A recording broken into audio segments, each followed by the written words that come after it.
Greetings. I'm Alice, a 32-year-old soon-to-be mom, eagerly anticipating the arrival of my baby.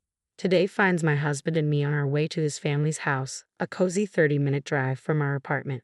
We make this trip regularly, usually a couple of times a month. Today's visit is prompted by the enticing news that my mother-in-law is whipping up her renowned apple pie. She's a kind soul, having endured the loss of her husband just last year. Despite the hardship, she's bounced back and is now eagerly awaiting the arrival of her grandchild. However, not everyone shares in our joy about the impending arrival of our child.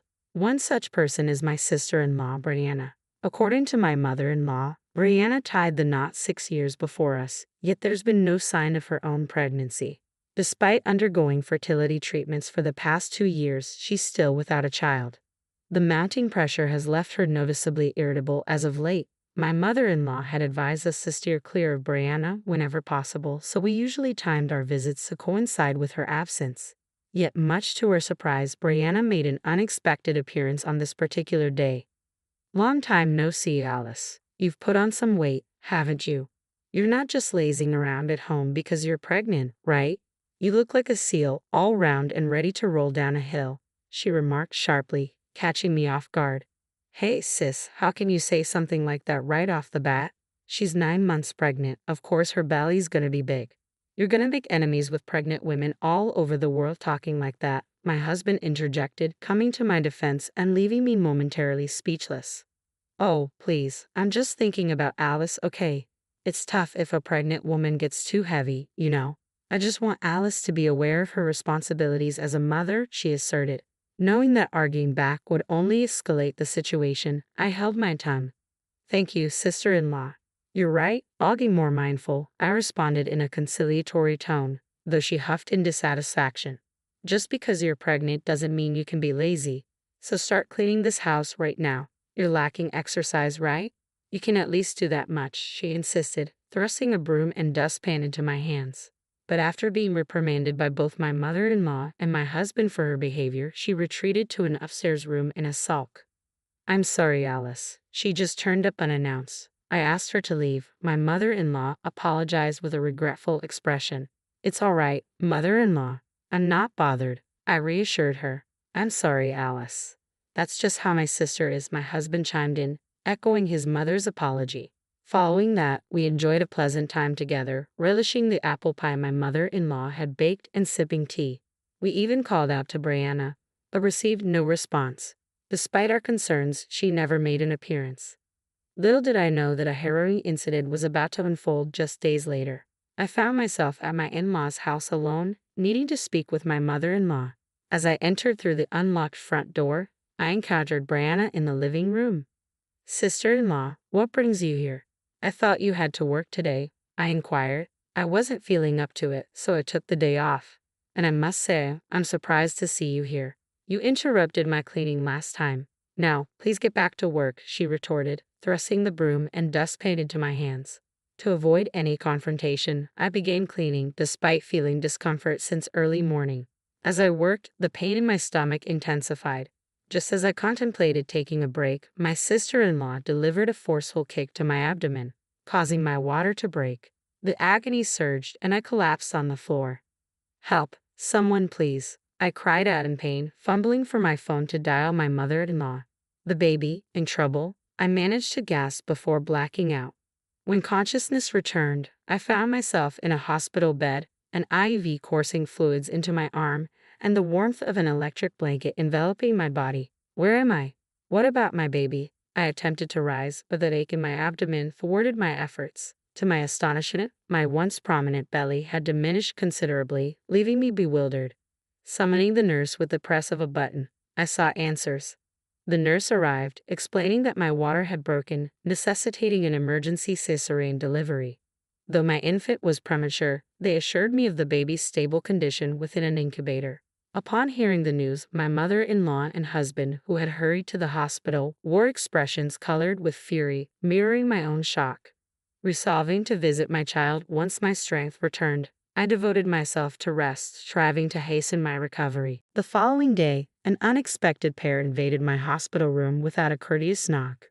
My sister-in-law, the very same who had inflicted harm upon me, along with her husband, barged in with audacious entitlement. I scowled at their brazen intrusion, a sense of foreboding settling over me as they proposed a shocking notion. Let's settle this. We'll compensate you. Their suggestion sent a shiver down my spine, and when I declined, they launched a barrage of offensive remarks towards my weary countenance, still recovering from the cesarean procedure. Anger boiled within me as I contemplated the ordeal my daughter had endured at their hands. A settlement? Is this a joke? I won't be bought off. I'll ensure you face the consequences, I declared, inciting their wrath as they hurled insults at me. What? How dare you speak to us like that?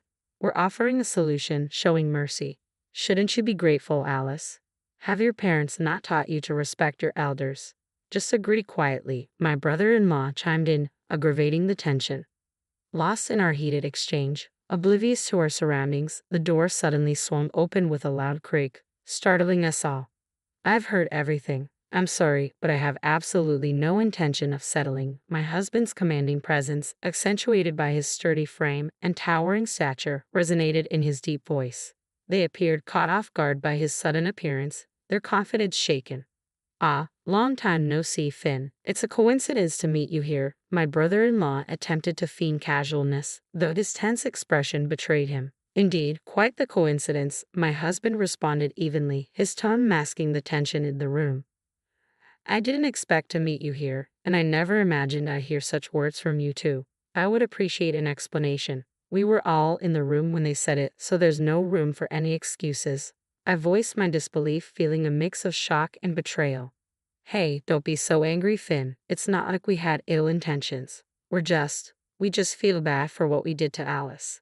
That's why we're offering money, hoping to settle this out of court, my sister-in-law explained, her voice trembling with guilt. But my husband's fury remained unabated. The one who decides whether this will be a settlement or not is Alice, not you. Besides, do you think this is a situation that can be solved with money? Alice had an emergency C-section. The baby's in an incubator. You endangered both their lives. Do you even understand that? My husband erupted, his emotions boiling over. I, too, found it impossible to forgive them simply because they offered compensation. I echo my husband's sentiments. No amount of money can rectify this. You'll face the consequences of your actions. My sister-in-law seemed to believe that throwing money at us would absolve them of their guilt. But this situation was far from simple. Thankfully, both my daughter and I, though she was in an incubator, were safe.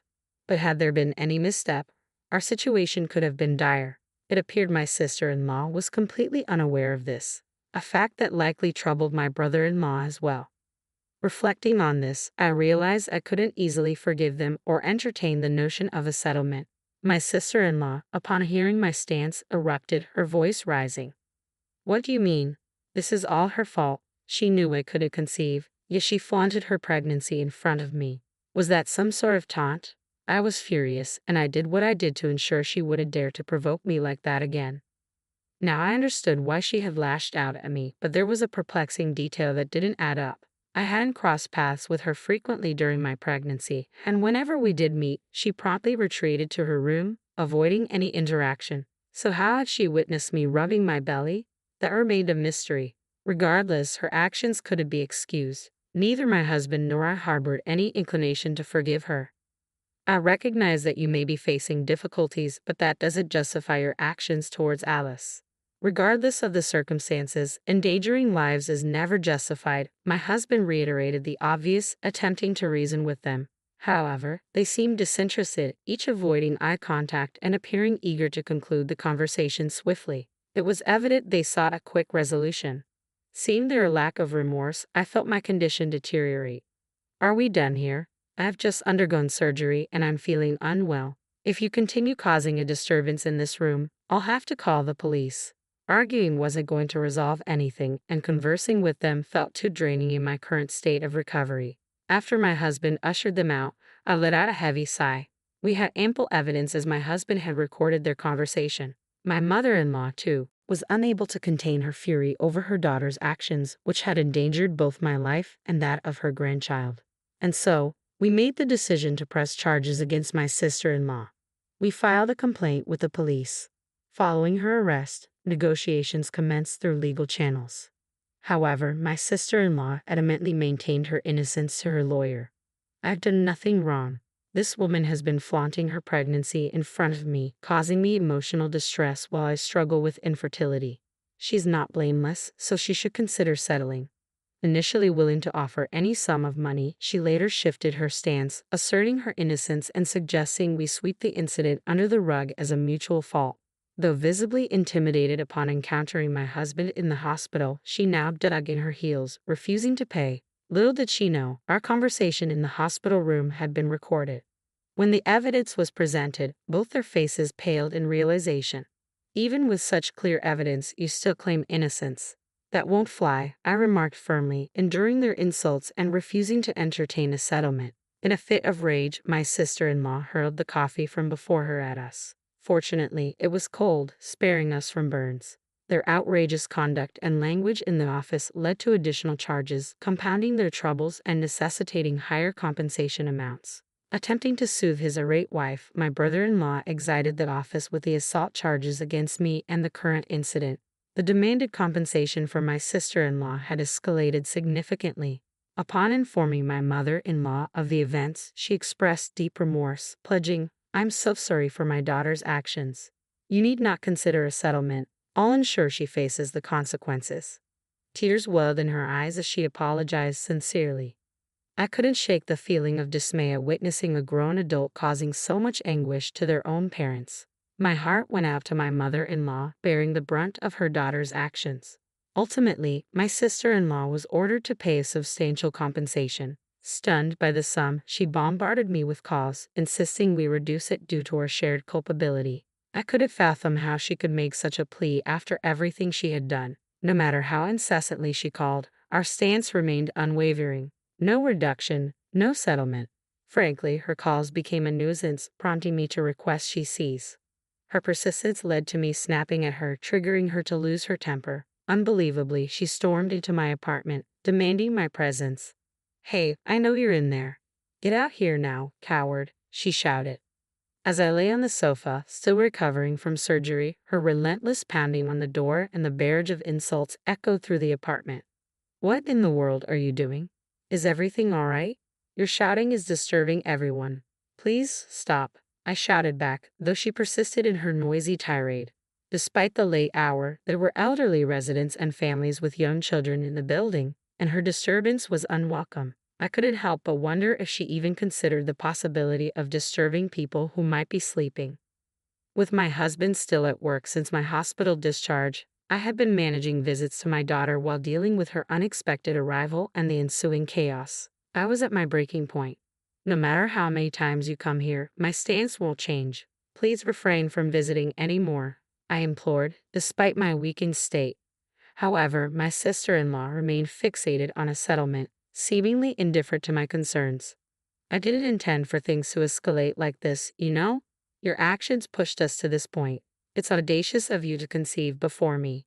Shouldn't you have been more thoughtful and waited until after us?" she retorted defensively. It appeared that she perceived pregnancy as some sort of contest. While I don't believe pregnancy should be seen as a competition or that conceiving first is more honorable, my sister-in-law, who struggled with infertility for years, seemed to view it through that lens. Though everyone holds different values, it's never justified to inflict harm on others. I understand your frustration about not being able to conceive, but that's no excuse for causing harm to others. I can't forgive you for putting my daughter in danger. You'll be held accountable for your actions, I asserted firmly. Above all, her actions had endangered my daughter, which was unforgivable. Just then, the distant sound of sirens pierced the air.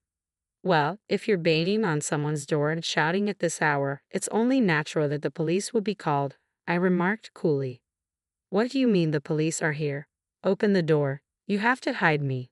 Despite my sister-in-law's frantic pleas, I had no intention of shielding her. As the police arrived and began their inquiries, I provided my account of the situation. Just then, my husband returned home, and I quickly briefed him on the unfolding events. Recalling previous incidents, my husband decided to divulge the full truth to the authorities. Consequently, the police escorted my sister-in-law away in their vehicle. Later that evening, my brother-in-law contacted me to announce his decision to divorce my sister-in-law and implored me not to entangle him in the matter. A rather self-serving plea. Evidently, one of my husband's colleagues had overheard my brother-in-law's conversation at the hospital where I was hospitalized. Subsequently, workplace gossip circulated among female employees, leading to a tarnished reputation for my brother-in-law. Matters escalated, and the narrative eventually reached the attention of the HR department. Faced with the inevitable consequences, my brother-in-law opted for transparency, confessing to his misdeeds. Consequently, he was informed that he could no longer remain employed in the company and would be transferred to a regional office. Though he doesn't want to be dragged into any more trouble, I simply can't handle her problems anymore. Another slip up and I'll lose my job. Please spare me from any more complications, he asserted before abruptly ending the call. Since then, he's remained silent. In the aftermath, we received a significant settlement from my sister-in-law. To ensure she couldn't intrude into our lives again, we changed our phone numbers and relocated. Even if she were to face dire circumstances and seek assistance, she'd have no means of locating us. Several months later, my daughter was discharged from the hospital unscathed, thriving, and healthy. Rumors circulated that my sister-in-law hadn't fared much better. Initially relying on the hospitality of friends, she overstayed her welcome, neglecting her shared expenses until she was ultimately evicted. Now, with nowhere to call home and debts looming, she's